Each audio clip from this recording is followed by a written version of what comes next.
হাতে গোনা আর মাত্র কয়েকটা দিন, তারপরেই তোমাদের স্বপ্নের এক্সাম এসএলএসটি। আমি জানি তোমাদের প্রিপারেশন হয়েছে দুর্দান্ত, তবুও যখন রিভাইজ করতে যাচ্ছ কোথাও যেন একটা মনে হচ্ছে যে আমি কেন ভুলে যাচ্ছি, আমি তো এগুলো পড়েছি, কেন ভুলে গেলাম? তবে কি আমি কি পারবো না?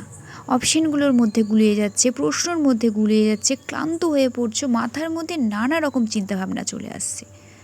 আসাটাই স্বাভাবিক, এরকম সব এক্সামের ক্ষেত্রেই আমাদের আসে। পরীক্ষার যখন একদম দুয়ারগোড়ায় চলে আসে তখন মনে হয় যে আমার দ্বারা হবে না, এখানেই বুঝি সব শেষ। কিন্তু না, যে মুহূর্তে আমার দ্বারা হবে না, ঠিক না এর আগে হবেটা ছেদ দিয়ে দিতে হবে।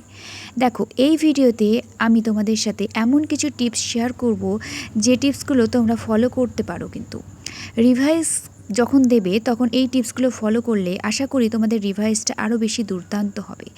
কি কি উপায়ে তোমরা রিভাইজ দেবে আজ আমি তোমাদের সাথে সেইগুলোই আলোচনা করব। আমিও এর মধ্যে থেকে কিছু কিছু জিনিস কিন্তু ফলো করি। তো চলো ভিডিওটা শুরু করি। প্রথমত হচ্ছে, দেখো, নতুন কিছু শুরু করো না। তুমি হয়তো ফোন করলে তোমার বন্ধুবান্ধবীদের, কিংবা গ্রুপ স্টাডি করলে, কিংবা তোমার কোনো বন্ধুবান্ধবী হয়তো বললো যে এই জানিস এই টপিকটা পড়েছিস, তোমার হয়তো এই টপিকটা পড়া নেই। তখন তোমার মাথায় হাত যে আমি তো এই টপিকটা পড়িনি, তাহলে আমি তো পারবো না, ওরা তো পেরে যাবে। দেখো, এই মুহূর্তে এমন একটা মুহূর্ত এসেছে যে এই মুহূর্তে তুমি নতুন কোনো কিছু শুরু করলে আশা করছি পারবে না। তাই আমার মতে নতুন কিছু শুরু করো না, তোমার যেটুকু পড়া হয়েছে সেটুকু পড়ায় তুমি বারংবার রিভাইজ করো। হতাশ হয়েও না যে ওরা তো পড়েছে, ওরা তো পারবে, আমি তো এই টপিক থেকে পারবো না। হ্যাঁ, পারবে না তো কি হয়েছে, তোমার কাছে যেটুকু পড়া আছে তুমি সেটুকুই শুরু করো। তারপর এই যে সূচিপত্রটা একবার দেখে নাও। রিভাইজ দেওয়ার আগে সূচিপত্রটা দেখা কিন্তু ইম্পর্টেন্ট। তারপর তোমরা কি করবে, 3 নম্বর টু ডু লিস্ট বানিয়ে নাও। সারাদিন কী কী কখন কোন সময়ে কি করবে একটা টু ডু লিস্ট বানিয়ে নিলে তোমাদের খুব ভালো হবে। তারপরে 4 নম্বর হচ্ছে ইম্পর্টেন্ট নোটগুলো একটা খাতায় যেটা লিখেছো তোমরা সেগুলোকে বারংবার পড়তে থাকো। দেখো, ইম্পর্টেন্স নোটস যেগুলো আছে না সেগুলো তোমাদের কিন্তু হয়ে যাবে। বারংবার বই রিভাইজ করতে থাকো, প্র্যাকটিস করো। 5 নম্বর কি, প্র্যাকটিস করতে হবে, তোমাদের প্রচুর পরিমাণে প্র্যাকটিস করতে হবে, পড়তে হবে। যেগুলো পড়েছো না সেগুলোই পড়ো, যেগুলো পড়েছো বারবার সেগুলোই পড়ো। 1000টা বই নয়, একটা বই পড়ো। নতুন কিছু কিন্তু শুরু করতে যেও না, বারংবার বলছি, নতুন কিছু শুরু করলে এখন কিন্তু একদম পারবে না, তাহলে কি এখানেই কিন্তু তুমি ফেল করে যাবে। সময়ের দিকে না তাকিয়ে পড়াশোনাতে মন দাও। এখন এত বাজছে আর তো হাতে সময় নেই, আমি কি করে পারবো, এইগুলো নয়। যে সময় চলে যাচ্ছে যাক, তুমি তোমার পড়াটাই ফোকাস করো। তারপর কি, 5-6 নম্বর মক টেস্ট দাও। মক টেস্ট দিতেই থাকো সব সময় মক টেস্ট দিতে থাকো। যে আমি এটা মক টেস্ট দিলাম, আমি কত পাচ্ছি। যেখানে তুমি দেখবে বেঁধে যাচ্ছ বা যেখানে তোমার দ্বারা হয়তো হলো না, দেখতে পাচ্ছ যে না আমি তো মক টেস্ট দিয়ে পারলাম না, সেই জায়গাগুলো বারংবার রিভাইজ দাও, বারংবার পড়ে নাও যে তোমার এই জায়গাটা ভুল হচ্ছে। ভুল হওয়া ভালো, তো ভুল থেকেই মানুষ শিক্ষা নেয়, তাই না?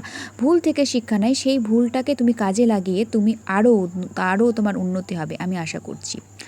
তারপরে কি, 8 নাম্বার, দেখো, প্রতিদিন একটা করে, একদিনে একটা বা 4টে করে যত পারবে তুমি রিভাইজ দিতে থাকো, অধ্যায় রিভাইজ দিতে থাকো। বারংবার যখন তুমি রিভাইজ দেবে না তখন তোমার বিষয়টা আরও আয়ত্তে চলে আসবে যে এই বিষয়টা আমি এইটা পড়ছি, এই বিষয়টা আমাকে এইভাবে পড়তে হবে। এইখান থেকে আর যেখান থেকে নোট মানে প্রশ্ন বেশি করে আসে সেইগুলো বারংবার এই সময়টাতে বারংবার রিভাইজ দাও। তারপরে কি, 9 নম্বর, তোমাদের দেখো প্রতিদিন কিন্তু তোমাদের এই যে তুমি যে খাতায় যে নোটগুলো মানে লিখে রেখেছো সেগুলো তোমাদের কিন্তু প্রতিদিন একবার হলেও দেখতে হবে। তাহলে কি, তোমাদের এই নোটগুলো যখন দেখবে না তখন কি তোমাদের এই নোটগুলো একদম পুরো মুখস্থ ঠুতস্থ হয়ে যাবে। যখন তোমাদের পরীক্ষার হলে দেখবে কোশ্চেনগুলো তুমি কমন পেয়েছো তখন দেখবে আনন্দে আত্মহারা হয়ে তুমি সবগুলো করে আসতে পেরেছো। দেখো, তুমি এর আগেও কিন্তু বহু এক্সাম দিয়েছো, বহু এক্সামে উত্তীর্ণ হয়েছো, তাহলে এখন কেন ভয় পাচ্ছ? ভয়কে দূর করতে হবে।